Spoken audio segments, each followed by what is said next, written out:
नमस्कार, आपका हमारे दी अनटोल्ड यूट्यूब चैनल में स्वागत है। चलिए तो आज के वीडियो को शुरुआत करते हैं। पृथ्वी पर जीवन की उत्पत्ति लगभग 3 से 4 अरब साल पहले हुई थी। सजीव कोशिकाओं से लेकर विशालकाय डायनासोर, फिर मानव का विकास, यह सब जीवन के चक्र की कहानी है। आज के वैज्ञानिक और दार्शनिक दोनों ही इस प्रश्न पर विचार करते हैं कि पृथ्वी पर जीवन और कितने समय तक बना रहेगा। इस प्रश्न का उत्तर जानने के लिए हमें कुछ प्रमुख पहलुओं पर विचार करना होगा। आइए इन पर विस्तार से चर्चा करें। 1. सूर्य का आयु चक्र। सूर्य, जो पृथ्वी पर जीवन का मुख्य स्रोत है, एक औसत आकार का तारा है। वैज्ञानिकों के अनुसार सूर्य की कुल आयु लगभग 10 अरब वर्ष मानी जाती है। वर्तमान में सूर्य की आयु करीब 4.6 अरब साल हो चुकी है। इसका अर्थ यह हुआ कि अभी सूर्य में लगभग 5 अरब साल की ऊर्जा शेष है। जब सूर्य अपने जीवन चक्र के अंतिम चरण में पहुंचेगा, तब वह लाल दानव, रेड जायंट में बदल जाएगा। यह अवस्था सूर्य के ताप और विकिरण को इतना बढ़ा देगी कि पृथ्वी की सतह पर जीवन संभव नहीं रहेगा। समुद्र सूख जाएंगे, वायुमंडल जल जाएगा और तापमान असहनीय हो जाएगा।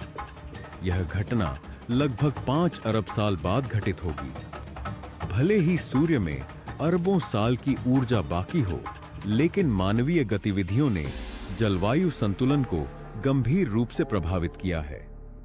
औद्योगिकीकरण, प्रदूषण, कार्बन उत्सर्जन, जंगलों की कटाई, ग्लोबल वार्मिंग जैसी समस्याएं पृथ्वी के पर्यावरण को तेजी से बदल रही हैं।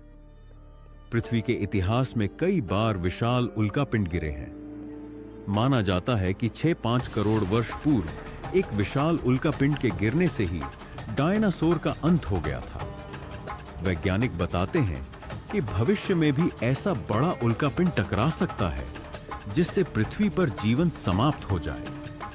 इसके अलावा सौर मंडल से बाहर की घटनाएं, जैसे पास के तारे का विस्फोट, सुपरनोवा या गामा किरणों की वर्षा, भी पृथ्वी के जीवन के लिए घातक सिद्ध हो सकती हैं। पृथ्वी पर लाखों प्रजातियां आईं और चली गईं। वैज्ञानिकों के अनुसार 99% प्रजातियां जो धरती पर उत्पन्न हुईं, वे अब विलुप्त हो चुकी हैं। मानव भी एक प्रजाति है और यदि प्राकृतिक संतुलन बिगड़ता गया तो हमारा अस्तित्व भी खतरे में पड़ सकता है। प्राकृतिक चयन, नेचुरल सिलेक्शन के चलते ही जीवन के रूप बदलते रहे हैं। आने वाले हजारों या लाखों वर्षों में यह क्रम चलता रहेगा। भूगर्भीय गतिविधियों जैसे ज्वालामुखी, भूकंप, प्लेट विवर्तन से भी बड़े बदलाव हो सकते हैं। यदि कोई महाविस्फोट, सुपर वोल्केनो होता है तो सूर्य का प्रकाश महीनों तक पृथ्वी पर नहीं पहुंचेगा। इससे तापमान गिरकर हिमयुग जैसी स्थिति बना सकता है। पृथ्वी पर जीवन असाधारण है। यह अरबों वर्षों की यात्रा का परिणाम है, लेकिन इसका अंत भी एक दिन निश्चित है, चाहे वह सूर्य की ऊर्जा समाप्त होने से हो या हमारे गलतियों से। हमें अपने कर्तव्यों को समझना होगा और धरती को बचाने के लिए हर संभव प्रयास करना होगा। अगर आप इस विषय पर और भी जानना चाहते हैं या ऐसे रोचक और ज्ञानवर्धक वीडियो देखना चाहते हैं, तो हमारे चैनल को सब्सक्राइब करें। आपके सब्सक्राइब करने से हमें और भी अच्छे वीडियो बनाने की प्रेरणा मिलेगी। धन्यवाद।